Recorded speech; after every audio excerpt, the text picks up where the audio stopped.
Mic is on. Welcome, everyone.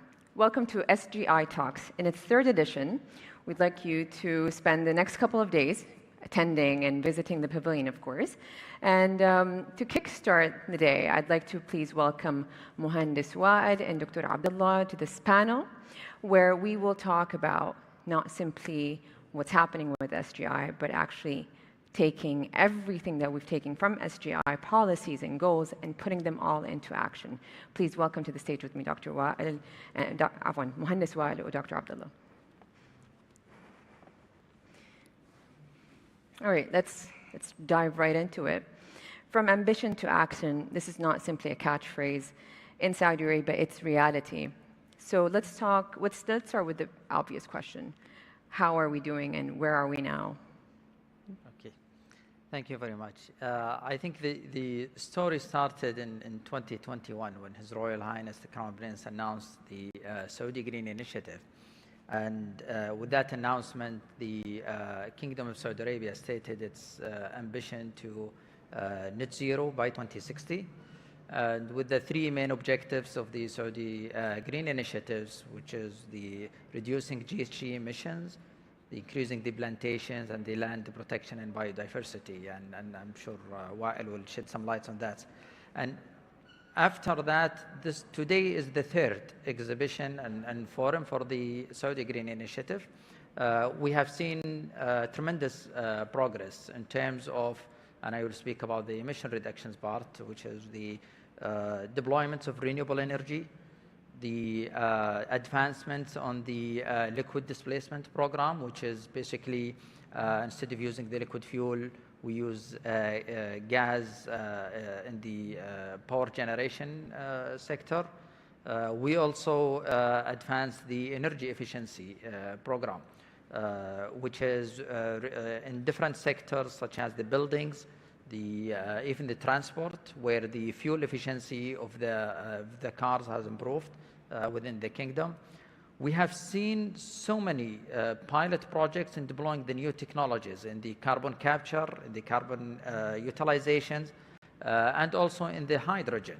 And with the hydrogen applications, and lately we have seen even different technology in the mobility solutions for hydrogen, like the power trains, hydrogen-powered trains. So these are all good examples of how the progress of the SGI when it comes to emissions. Muhandis Wael, can you give us numbers, please? Yeah, with the numbers, we have a lot of numbers to share, really.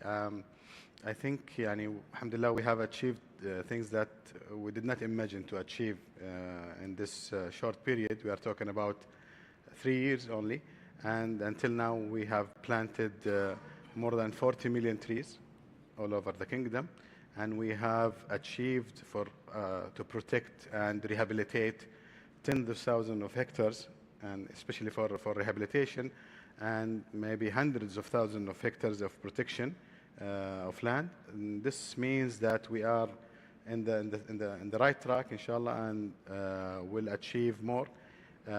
These are numbers related to the main targets, and there are a lot of achievements also related to the indirect targets of the SGI initiatives. So all these policies, all these programs, all these numbers that you've given, we are taking everything and putting them into action, and they're concrete action. We've created and established a base.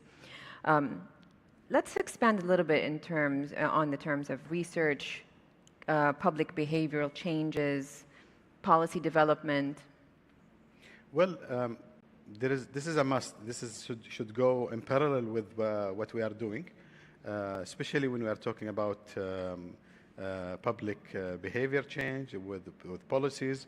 As we all know, there is the National Strategy for Environment.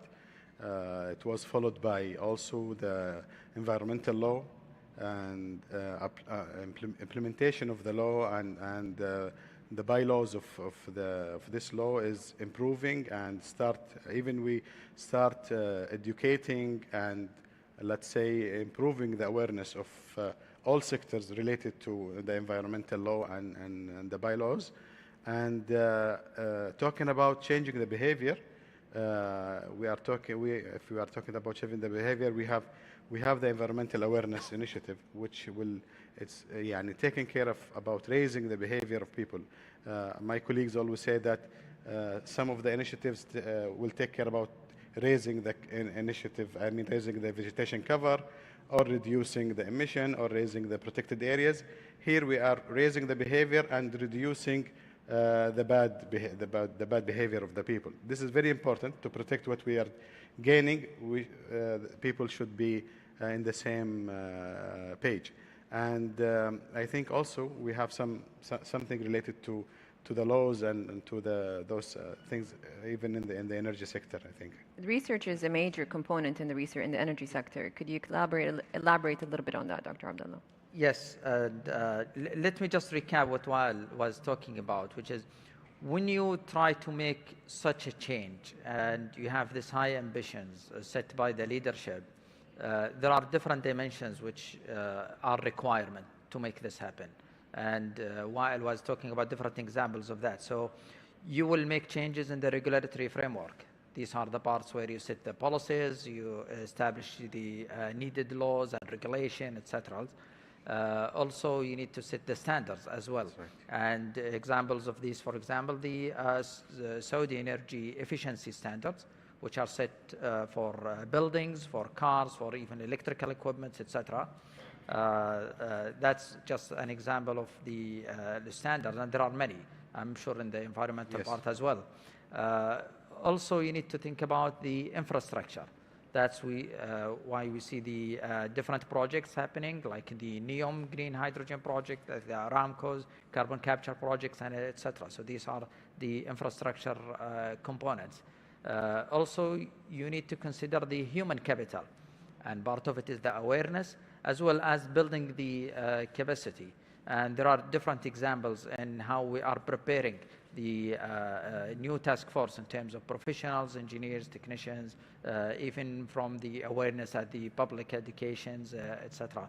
So as well as the important enablers, the research and development.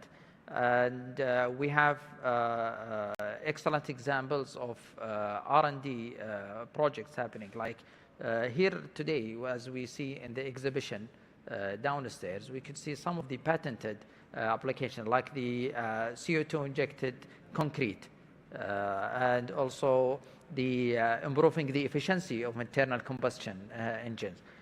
We have the project within KAUST, the King Abdullah University of Science and Technologies, where they're working in different technologies related to improving efficiency of combustion engines. We have also piloted so many carbon capture applications. You know, this is promising technology which will reduce lots of emissions when it's implemented widely. And this is an area where we look at the innovation part of it. If you allow me also, Reem, something related to innovation and technology, I think also in the environmental sector there is a lot of efforts, because, I mean, being in such an environment like Saudi Arabia, you need to utilize a lot of technologies and research to improve what we are doing. Yeah. So improving the way of afforestation, improving the way of utilizing water, improving also the way that our colleagues and working with the wildlife and breeding and endangered creatures. So a lot of efforts there. Also in several let's say industries related to the environmental sector, we are seeing an amazing efforts related to cloud seeding, related to sandstorms, and how can we deal with that. So research and technology will play a main role here to improve, to achieve what we are aiming to achieve. And based on that, Mohandas Wael, you have to come up with programs and initiatives that will align with the goals set from these ambitions, from these different, you've said, these milestones. That's right. So can you give me a little bit of can you give me a few examples of different programs and initiatives? You mentioned the cloud seeding. Yeah. And you mentioned carbon capture. So can we get a few examples from the oil sector and a little bit from the water and environment sector? Yeah. Go ahead, Doctor, Yes. if you have something in mind. So for when it comes to innovation, we look at, as we usually do, all solutions, all technologies, and then we try to come up what is best for the Kingdom of Saudi Arabia that will serve the overall objective. So when we look at the renewables, we deploy renewable projects, but also our researchers, they work on the problems that are related to renewables that are important to us. For example, when it is overheated, what can we do to maximize the efficiency of renewables? We also look at the energy storage. And we have national labs like King Abdulaziz City for Science and Technology, which have lots of capabilities in terms of research in batteries, research in even the improving the efficiency of renewables, improving the efficiency of the combustion, so that we could reduce the emissions of that process. So these are all good examples when it comes. Not only that, but also even the process itself. Let's not forget the Saudi Arabia. We have a very strong history in oil and gas. We are very strong in processes and petrochemicals. So these are, let's say, big advantages when we deal with the carbon capture, because it's all about this process, pipelines, compressors, etc. So we will leverage that knowledge to advance such technologies so that we could meet the big ambitions of that. Reducing emissions is a must. It's not an option anymore. Do we have any programs specifically with regard to reducing emissions? Of course, the first objective of the Saudi Green Initiative is set reducing emissions by 278 million tons per annum by 2030. And that is the nationally determined contribution of Saudi Arabia under the Paris Agreement. So all of these initiatives are contributing to that target. Do we know how far along we are now? We are, when we look at the initiative, each one of them has progressed so far in terms of implementing their own project. Like, for example, the renewables, we have seen last year launched 4 or 5 of the solar energy projects. We are also progressing in shifting the fuel in many of the thermal power plants. We progress in the energy efficiency, where we improved the consumptions and we improved the fuel efficiency of the cars, for example, by more than 3%. And we will see it in different of these initiatives. Thank you. And Mohandas Wael, we were talking backstage and you mentioned something about environmental protection. I gave you a 17% number. You gave me an increased number. You gave me an 18.1%. That's right, yeah. Related to that, I mean, we are doing a great job. In 2017, it was only 4%. Now we are talking about 18.1%. And we are in a process, in a very clear pathway to reach 30% by 2030. We're to accelerating very fast. protected land and sea areas. So this is even exceeds the international target, and we are doing a great job. However, I mean, maybe people will not understand what do we mean by protecting lands and I mean terrestrial and sea areas. Means a lot of effort and job and regulations, international laws that should be applied on these areas to be considered as protected. So it's a process, not only getting few numbers, it's a process. Our colleagues in the National Center for Wildlife are doing a great job with the Royal Sanctuaries, with other entities like NEOM, like Al-Ula, like other entities related to even Aramco, a lot of entities, Amala, the Red Sea, a lot of entities has several parts on that, I mean, huge target, and they are contributing with it very well. You just mentioned a number of national committees, companies, some of them which are very much giga projects, but this is on a national scale. Let's look at it from a global scale. Global warming does not know borders. Mitigating the effects of global warming is a must. And as part of the global community and international community, we have to, let's say, collaborate more. And it's not an option. Again, this is not an option. How do these initiatives and these programs foster global collaboration, in your opinion? Okay. I'm sure everyone is aware of the Middle East Green Initiative, which is the platform for covering this, let's say, ambition, which is bringing the international community together to achieve the same objectives as we have in the Saudi Green Initiatives. And we have several initiatives under the Middle East Green Initiative. That's one of them is the Circular Carbon Economy platform and Knowledge Hub, which was launched last year. And it worked with the community in terms of professionals, technical policymakers, to bring up all the efforts together under the framework of the Circular Carbon Economy, which is the approach that Saudi Arabia is implementing to achieve its ambitions. It's a comprehensive approach where everybody could come and look at all the solutions, all the technologies under that framework, and then adopt what is suitable for their needs and their requirements within their countries. In addition to that, Saudi Arabia is a member of so many international initiatives related to technologies related to emission reductions. I would name some of them, for example, the Mission Innovation, which is an international initiative that was launched after immediately Paris Agreement to bring so many key players in developing innovative solutions in different missions. And Saudi Arabia is a key member of so many of these missions related to hydrogen, related to smart grids and the electricity and carbon removals and many others. We are also a member of the Clean Energy Ministerial, which is another international initiative where the key countries are working toward advancing the deployment of different clean energy technologies. We are also a member of the Net Zero Producer Forum. We are actually a founding member of that, where the producer countries are coming together to work into collectively in how to achieve net zero within their own countries.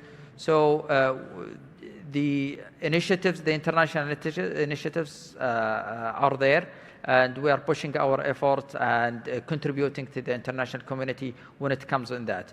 And that follows the approach that I just mentioned, which is deploying all the possible solutions. So that is very important. We look at all possible solutions, we look at all possible technologies, and try to get the maximum benefit out of them to achieve the overall goal. What more can we do? What more? How many more strategies can we come up with? Of course, with every year, with every, let's say, season, maybe, things come up. What more can we do to establish these strategies, come up with really smart ones, really good ones, based on predictions and research, for example, and apply them to reduce the escalating challenges? Okay, so you are talking about driving the international efforts. This is, I agree with you, this is very important. Many of the international initiatives are directed toward that. Let me just bring a good example of that. 40 years ago, the international community realized that renewable energy needs to be deployed. So lots of efforts into the innovation were put there until it becomes feasible today. The same thing that we're trying to do, and the whole world is trying to do now with, for example, the carbon capture. Okay, so lots of innovation is directed, is needed to be directed toward that effort.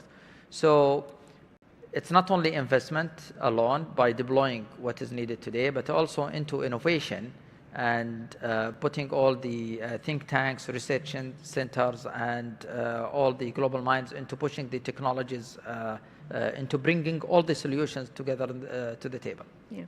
Mohandas Wa'il, for a few years now, I've been reading a lot of research papers with regard to water consumption, water policies, agriculture sector. There's a lot under there, and there are a couple of strategies that were established very recently to reduce overconsumption, better the behavior. So with regard to the same question, innovation strategies, what more can we do also to improve this, and from a national scale, and also collaborate globally with our partners? Well, nationally, we have the National Water Strategy, and we have the National Agriculture Strategy beside the National Environmental Strategy. So strategy-wise, we are in the right path. And also our main stakeholders inside the kingdom, or our main partners in this, working in this sector, are working very hardly. For example, SWCC, they are doing a great job in desalinating seawater with the minimal effect of environment. And also the same with the National Water Company. They are doing an amazing job on reusing the water by water treatment plant, using the huge production of the water treatment plant in afforestation and industry and several topics, so that we can utilize this wastewater in the best way. And this goes on and on with all the sectors working in Saudi Arabia. And if we are talking internationally also, we have a lot of successful stories, let's say, and successful achievements. For example, under the umbrella of the MGI, alhamdulillah, we have reached to a very good point with 20 countries establishing the membership of the agreement between to reach the 40 billion trees. To complete the 50 billion, so 10 billion will be planted in Saudi Arabia, and 40 billion will be in the Middle East region. So now we have 20 establishing countries moving forward to achieve this goal together. And also, Saudi Arabia in this era there is no limit for us. We are doing a lot of achievements. We are trying to reach very far away from what we was planning to achieve. And we are now will be the host country for the first time in our history for the World Environmental Day, for example, next year. Also, Saudi Arabia will host the Conference of Parties for the Desertification, the United Nations Convention of Desertification, which is a very huge umbrella. This would be the first international conference at this level to be hosted in Saudi Arabia. It will be at the end of 2024. And Saudi Arabia now will be leading the whole world toward a better environment related to land degradation and drought. And also we are in the process of joining the Drought Resilience and the International Drought Resilience Alliance also to achieve the same goal. So a lot of efforts from different perspectives because everything is connected together. I mean, 90% of our food is from land, which is from environment. So our food security, water security, livestock, biodiversity, everything is related together. So I mean, doing good initiatives and achieving some of those goals and reducing the emission and achieving some of those goals will make us move in the same for a better future. And yani, as I mentioned a few minutes ago, we don't have any limits, alhamdulillah. We just achieved winning the Expo last 2 nights ago, alhamdulillah. And in the future, we will achieve more and more, inshallah. A few weeks ago, I read something, again, with regard to afforestation. We have mangroves in Khurasan Island, southwest of the kingdom. We also have mangroves alongside the Jeddah-Yumbor coastline, also in the eastern province where Aramco is, and it's a very special project by Aramco, and it's been happening for decades, actually. That's right. Carbon sequestering is one very important component of SGI, but also there's something that people might not really understand. With all the development that's happening and with all the infrastructure that we're building, we're adopting very good, clean practices. You just mentioned something about desalination plants. You also mentioned wastewater treatment. Some people don't understand what's the connection with afforestation and clean and using wastewater treatment. Could you elaborate a little bit more on that? We have very strict techniques in afforestation that we don't utilize underground water. We only utilize renewable water, like treated water from the treated plants and rainwater and the water in the dams. So we will not put any force in our underground water. These treatment plants of water treatment plants are very important factor to achieve these goals. So we are working together. I mean, when the national plantation strategy was roadmap was launched, it was not made away from the other sectors. So it was a very clear alignment with the water sector, with the agriculture sector, with the energy sector, so that we will work in the same way and be aligned together to achieve our goals. Energy is a major sector here in Saudi Arabia. As you mentioned earlier, we're known to be oil producers, but we are changing. We're diverting a little bit we're diverting away from oil. We're focusing and fostering lots of technologies to use renewable energy. Could you give us a little bit more on how we can, as a people and citizens and residents of Saudi Arabia, could benefit more from utilizing renewable energy in homes and companies and? Okay. So as you stated, energy is very important, and it is very important for us as we are developing our economy. As you mentioned, we are in the process of our economic diversification, and in that process, we have the Vision 2030 and the mega or giga projects that we are building. We are building new cities. We are expanding. We have so many things coming up, like the Expo, and so many things are happening. With that, of course, we'll be needing more energy. This is why we are expanding our energy mix, and we are deploying the clean energy in terms of whether it renewable energy, solar, wind, whether be it gas with carbon capture. So that's from the generation side. Also from the demand side, we are looking at the energy efficiency. And as let's say citizens and residents of Saudi Arabia, you could see it. Now, all the buildings in Saudi Arabia, they have the thermal installations, which make them more efficient, or the lighting now are becoming more efficient, like LEDs.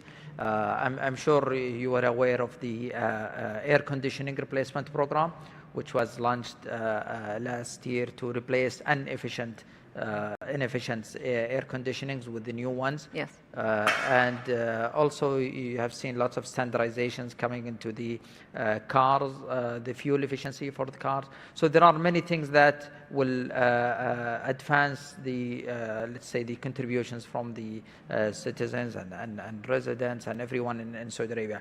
Also from the public sector as well.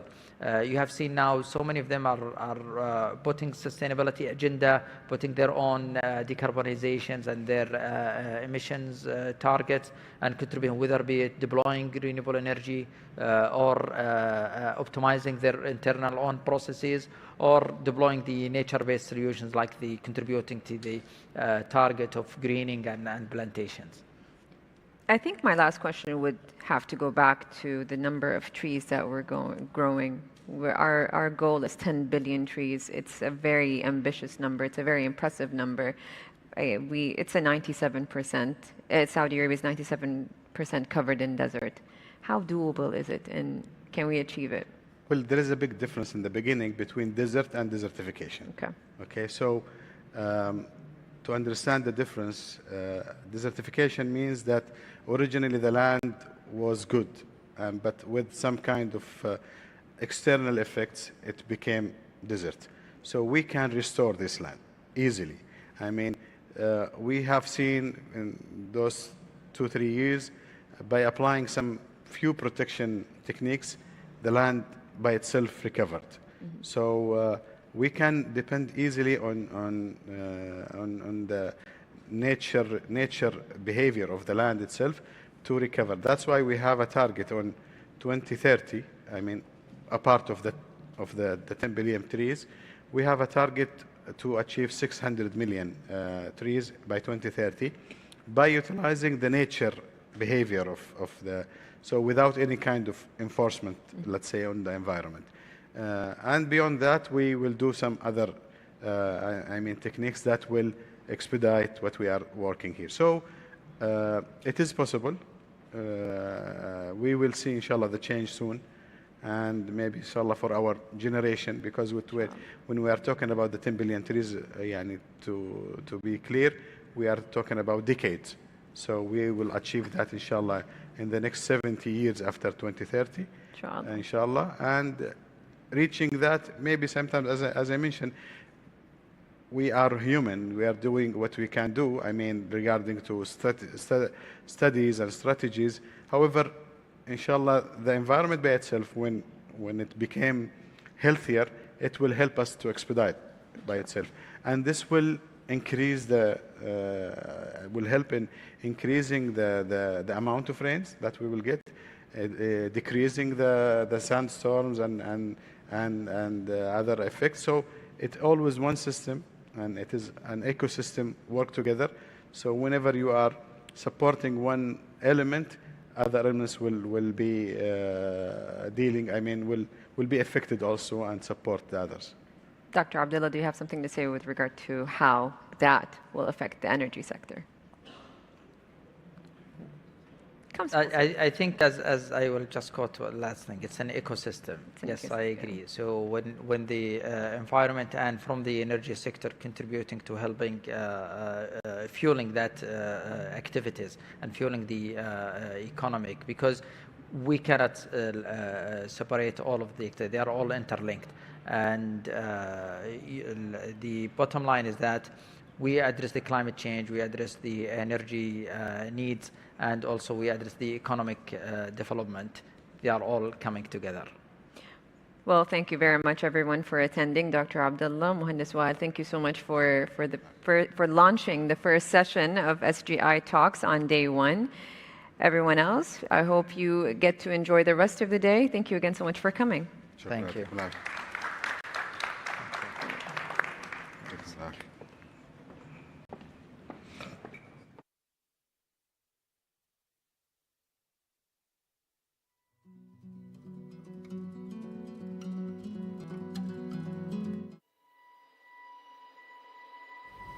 you.